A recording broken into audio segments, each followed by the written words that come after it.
There is a beautiful group of islands that is far from tropical. In fact, it is north of the Arctic Circle. It has a rich Viking heritage, a rich fishing heritage, and a rich, oh so cute villages heritage. Today we are getting curious about Lofoten, Norway. Hyggelig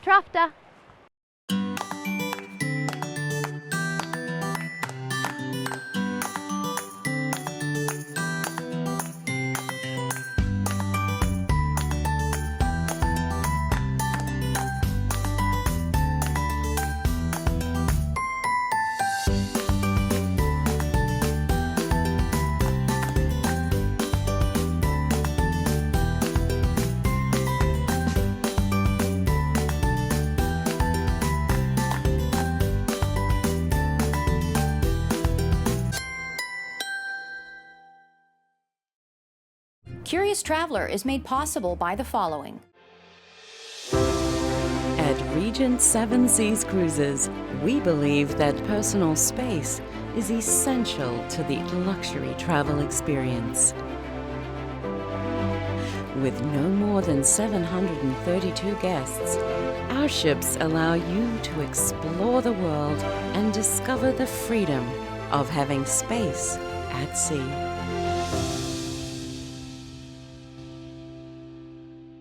Over 300 tours across all 7 continents. Over 40 years of serving travelers. You can experience effortless fun vacations and authentic experiences with Get. GetTours.com. Windstar Cruises. Intimate, private, yacht-style cruises to the Mediterranean, Caribbean, Tahiti, and more. We look forward to seeing you on board. WindstarCruises.com. When you travel with us, you are not the typical tourist.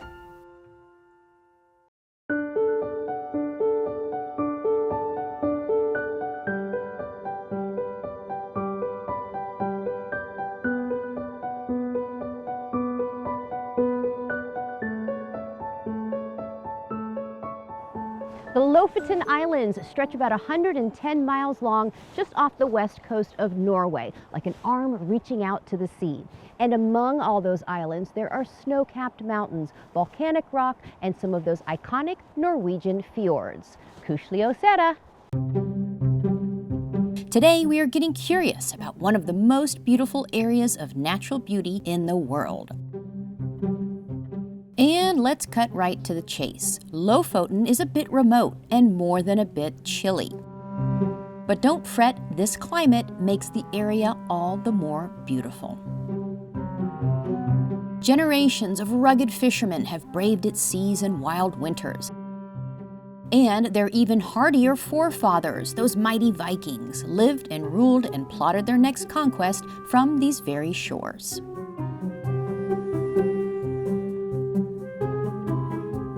So here's what I'm curious about in Lofoten. Who discovered the largest Viking longhouse in all of Norway? What in the curious world are these giant wooden pyramid-looking things? Where can you find the devil's stairs and the goat's horns? Why did a 19th century Impressionist painter devote his life's work to Lofoten? When did a little fishy support an entire nation's economy? How does this tiny little gullgoober tell the big history of a Viking chieftain? Who, what, where, why, when, and how? It's time to get curious about Lofoten, Norway. There are a few larger main islands of Lofoten with many smaller islands surrounding them. And the best way to take it all in is from high atop one of Lofoten's many majestic mountains. So we hike up Fløya Mountain. This path was first climbed in 1910. In 2019, these steps, called the Devil's Stairs, were added. Just one climb and you'll see why devil is in the title. If you make it to the top of the Svolværgita, or Svolvær goat, you are more than welcome to jump across the goat's horns. It's only about 5 feet wide and 500 feet up, so what's the big deal? The joke is that as you jump, you can see the Svolvær church graveyard below. Convenient, right?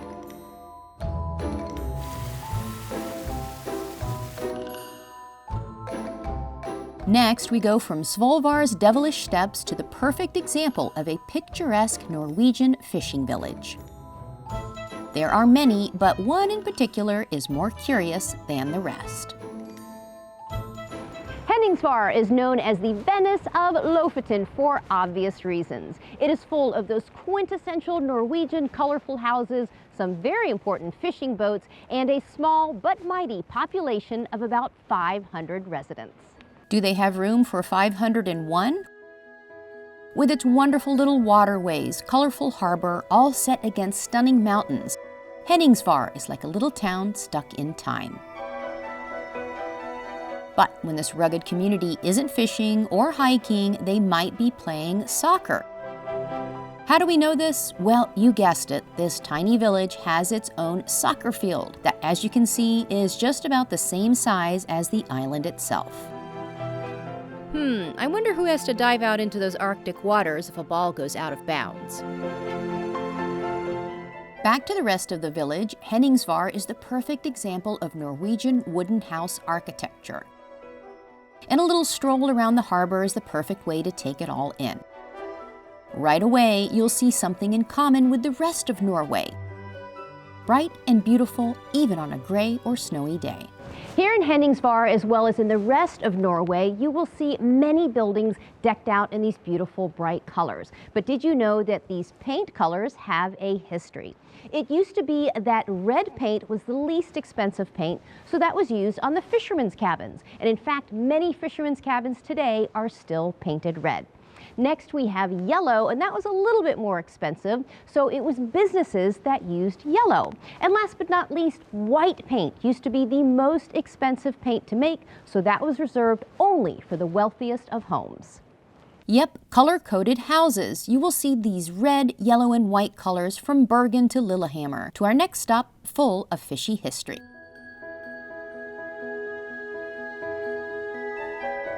Just across from Svolvær, over the bridge, there's a tiny island full of cute red fishing cabins and little canals, all nestled within those soaring snow-capped mountains.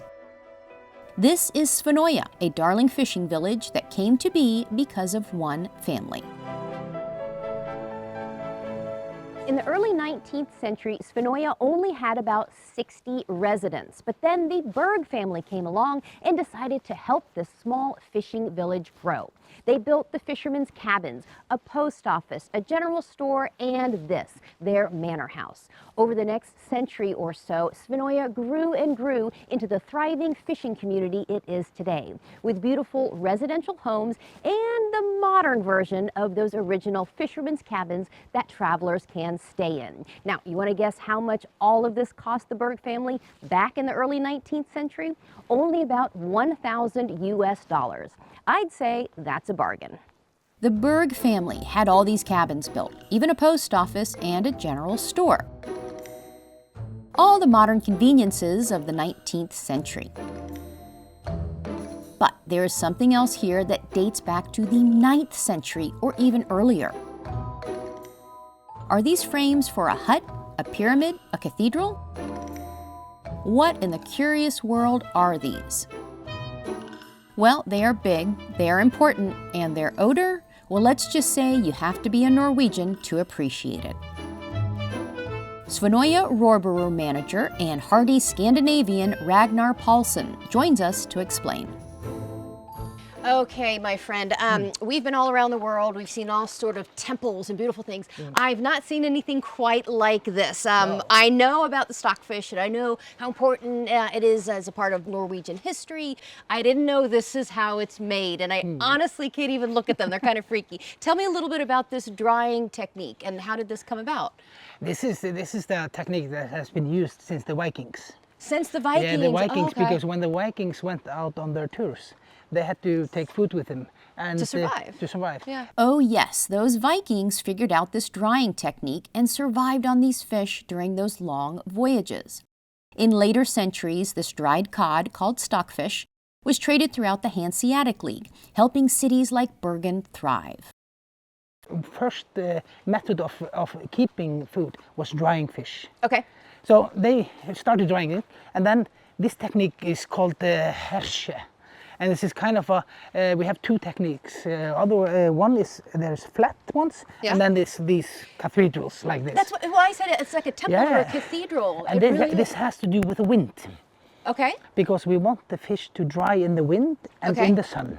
So, no preservatives, no lye, no salt, although the fish are naturally salty, is used to preserve these fish. Just drying in the open Arctic air for a very, very long time. We hang the fish up from around 8th of March. Okay. And it's hanging until around 20th of June. All depending on the weather. That long? Yeah. And the Vikings perfected that it was that amount of time and that time of year, or we don't really know? I really don't know, because that is like they just took it when it was dry. Here, now they're like, oh, it's dry, it's done. Yeah. Now there is special techniques, and there are people that are selecting the fish in different categories. Today, there are more than 20 different categories, from basic to highest quality. The stockfish are shipped around the world. This is a very lucrative business for Norway. And all of that is fine and dandy, but there is one thing I just can't quite get over. As a fisherman, as a captain, as a descendant of the Vikings, how does one get used to the freaky fish faces? No, you maybe think this is kind of a smelly thing. No, the smell is fine. It's their faces. We like it, we love this, Okay, once I finally got brave enough to look at their freaky little fish faces, I discovered that these fishies were faceless. The heads are removed before they're attached to the racks for drying. Lovely. All right, let's go back to this temple kind of cathedral thing as we're walking along. How many fish are we looking at here, and is this a typical size? Yeah, this is a lot. And you actually never ask the people that own the dry fish how much fish you have. It's like asking the people who are doing reindeer up in the north. How many reindeer do you have? Why is that? Why don't you ask? I just don't want to tell you. Is it like asking a lady how old she is? Yes. Ah, okay, good. No. Vikings, commerce, headless fishies, all part of the unique heritage of Lofoten. I feel like this is fantastic, and I feel like I'm experiencing a bit of Viking heritage here, and I think it's really, really fantastic. And I've never seen anything like this, and I think a lot of people maybe don't know that this is how it's done on this scale. On this scale. Scale, get it? Fish. Oh, so funny.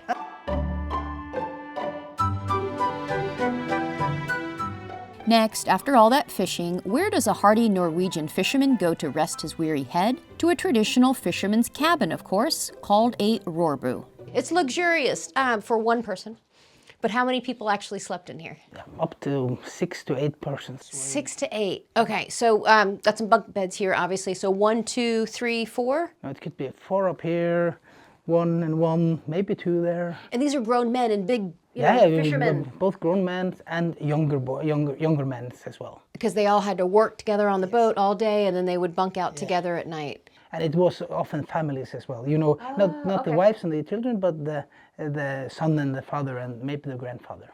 Oh, wow. So I hope they liked each other. Yeah, I hope so too. I hope they liked each other. And they had all the comforts of home, from their beds to a little dining table, often a little Bible or two, and that all-important coffee grinder for those early morning fishing voyages. Seems like those hard-working fishermen had everything they could possibly need here, except one very important thing.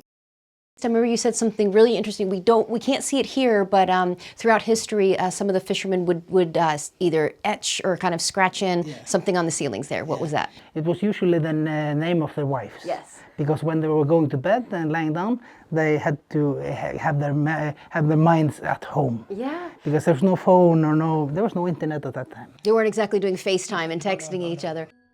But these days, you can text and video chat to your heart's content in these updated rorbu cabins. Aren't they cute?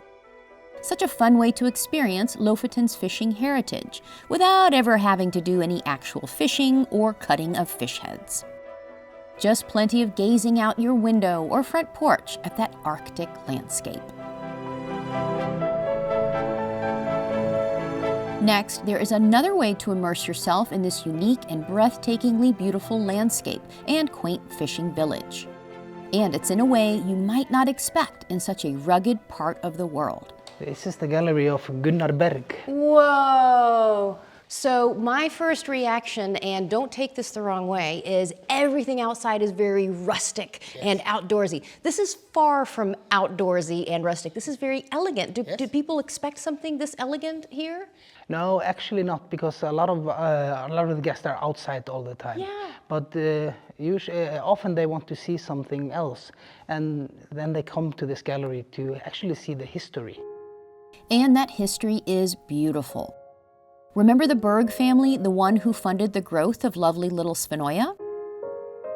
Well, the son of that original couple, named Gunnar, was born here in 1863. As the oldest of 12 children, his destiny seemed to be to follow in his father's footsteps and run the fishing village. But his artistic talent was discovered early on, so he left Svenoya to study art in Paris and Berlin. Then the lure of his heavenly Lofoten called him back. And as you can see here, he found all the inspiration he needed here at home. So are all of these only from Lofoten? I can recognize some of the images. This one caught my eye. Is this near where we're standing Yeah, it's right very now? near. That's amazing. It was like these old historical houses and the cabins, and you see also how the boats were. There were sailing boats, fishermen's boats, and our history is all about the fishery. You can see the influences of the 19th century Impressionism movement in his works. Just look at the brushstrokes of the snow on the rooftop of a cabin, or the simple suggestion of a fisherman at work in his boat. But the purpose of these paintings was not just for Gunnar to express himself and to use his talents, but of course, to also preserve the past. Gunnar Berg devoted his life to capturing the quiet moments and magic of his Lofoten home.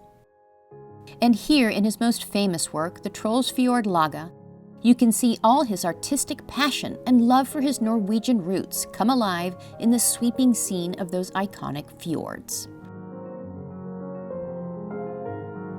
You know what I think is wonderful is obviously he was so talented, he could have gone off to Paris or somewhere else and done it. He chose to focus his work, his body of work here in his hometown. And he's preserved all this history for everybody too. Yeah. That's amazing.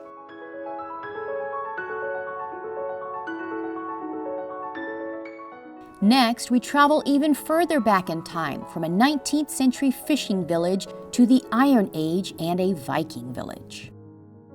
The town of Borg has all of the typical beautiful elements we've been seeing all across Lofoten, like those brightly colored little wooden houses, those majestic mountains with snow on the top, and the spirit of the Arctic. But there's something unique here too. In fact, in the 1980s, an historian, an archaeologist, and a farmer all crossed paths, perhaps by fate, to discover something a little bit on the big side. Only the largest Viking building ever to have been discovered here in Norway.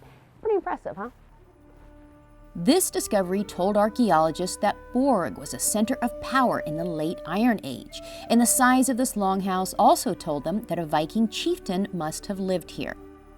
It is believed that the oldest version of this house dates back to at least the 500s AD. But before you get too excited about entering a real Viking longhouse, there's something you should know. This is where the discovery was made. The farmer was tilling his soil and found tiny little fragments of glass and ceramics. He stopped working, alerted the experts, who in fact found that this was a 272-foot-long Viking chieftain's house. You can see where the excavation happened, and these posts are where the pillars once were. Now, after it was dug up, this replica behind me was built so that visitors could see how grand the chieftain's house actually was. We will explore that amazing recreation in a minute. But first, there's a museum here as well with some of those bits of treasure found on site. Over here, these pieces may not look like much. They kind of just look like two little stones, right? But actually, archaeologists believe these could have been parts of a board game called Nefatafel. Nefa meaning king's piece, and tafel loosely translates to table, so a board game. And which board game? Well, it is possible that this game was similar to chess. We knew those Vikings were smart. The museum is full of all sorts of Viking treasures. My favorite piece, though, is so teeny tiny. It's this little gold foil square, and it's called a gullguba. Something as tiny as this was painstakingly etched out in special designs and then buried underground. Why in the world would they bury something so tiny and delicate underground? Well, it was used as an amulet or a votive under religious buildings as a blessing. To learn more about those little gullgubers and the Vikings who once lived here, it's time to head over to that longhouse. All right, much warmer inside here. How long is the longhouse we're about to mosey our way through?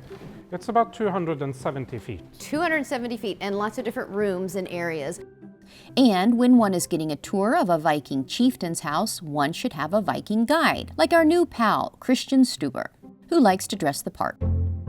The longhouse had spaces for living. This is where they would cook, eat, and there are those freaky faceless fish again, and even sleep on ingenious beds like these. It's a sort of Viking IKEA. Viking IKEA, I love it. You can see these wooden dowels here. You can easily strike them out. You can take it apart. Then it's more easy to transport on board ship. But there were also rooms for prayer and worship, which is where we find that gullguber again. Tell us the story of the mythology of the gullguba. Well, gullguber are small amulets, and they have images embossed in them, or they're cut out in profile images. And the ones found here all have the motif of a man and a woman embracing. And we think that might be a god and a goddess or giantess in a sacred marriage as the mythological ancestors of the chieftain's clan. Maybe the god Odin and the giantess Skadi. And myths like these were often used to justify a Viking social status. They would believe in a sort of origin myth that at some point a god and a giantess or goddess had a child, and that child is the start of the whole clan of that chieftain. Perfect. That's like in Greek mythology too. They always conveniently have some gods and goddesses as their great-great-great-great-great-grandfather. It always helps build authority. It always helps. Like, that's why I'm the chieftain. Don't you know who my grandfather is? All right, this guy everybody should know with his beautiful blue eyes and lots of teeth here. Who do we have here? Oh, this is Thor. This is Thor. The god who made thunder and lightning. He was a warrior's god. He represented physical strength and combat, and he was a protector. He protected mankind against dangerous forces. He protected children against diseases. Oh, we love that. Why the two braids here? Is this something that Vikings actually would have had, or is that attributed to Thor? What's the significance of the beard with the braid? Well, this whole room here probably had a religious significance and would probably have been home to sacred statues of gods and goddesses. We just do not know for sure what they looked like. From Norse gods to Viking ships and more artistry you might recognize. I love these. Now, I've seen these carvings on a lot of the different posts and pillars here. Do they have any symbolism to them? This motif of interlaced animals is actually based on the carvings on the prow of the Oseberg Viking ship. Okay. And interlaced patterns is something that one sees all through the Viking Age and before the Viking Age and after the Viking Age in Scandinavia. The Celts also were big on interlaced patterns. We think both the Celts and the Nordic people got their inspiration for this by contact with the Roman Empire. And this is that Oseberg Viking ship which we visited in Oslo. Just look at those beautiful carvings. Archaeologists have dated the Oseberg ship to 834 AD, and it is one of the best preserved Viking ships in the world. Vikings and Celts and Romans, so much history preserved in this intricate art form.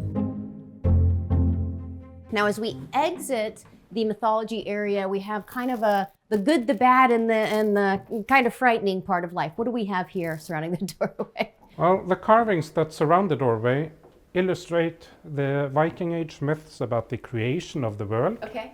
And then the destruction of the world.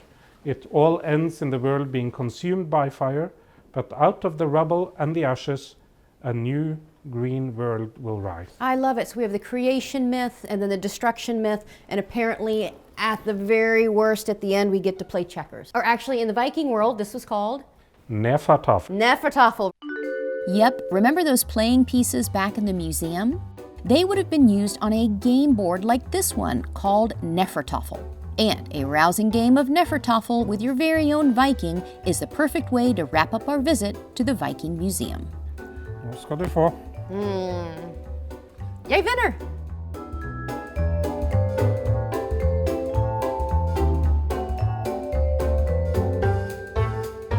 So, from a cute little red cabin that housed rugged fishermen, So I hope they liked each other. Yeah, I hope so too. I hope they liked each other. to a cute little gold symbol that told a big Viking history, and a cute little island with a giant sports field, to a you'd never call them cute little fishy that fueled an entire population. On to a long, long, long house discovered by accident, to a mighty mountain with a horned peak, where you hopefully won't have an accident, all surrounded by breathtaking natural beauty, friendly faces, and a rugged Norwegian spirit, Fish. Oh, so funny. captured by an artsy Norwegian who used his talents to share his beloved home with the world. Lofoten, Norway has so much to be curious about. Thank you for joining us on our educational journey, and hopefully now you're even more curious about the who, what, where, why, when, and hows of curious Lofoten. As they say here in Norway, tusen takk.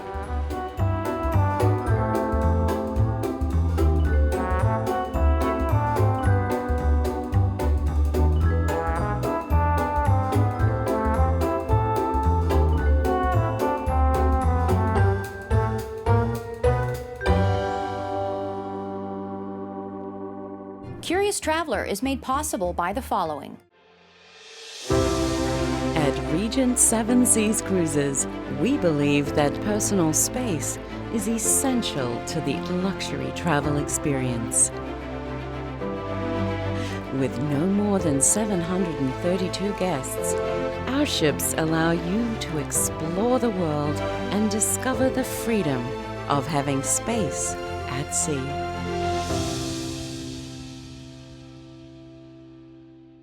Over 300 tours across all 7 continents. Over 40 years of serving travelers. You can experience effortless fun vacations and authentic experiences with Get. GetTours.com. Windstar Cruises. Intimate, private, yacht-style cruises to the Mediterranean, Caribbean, Tahiti, and more. We look forward to seeing you on board. WindstarCruises.com. When you travel with us, you are not the typical tourist. And closed captioning provided by Tap Air Portugal. Still curious? Go to CuriousTravelerTV.com and follow us on Facebook at Curious Traveler TV, on Twitter at CuriousTravTV, and on Instagram at Curious Traveler TV.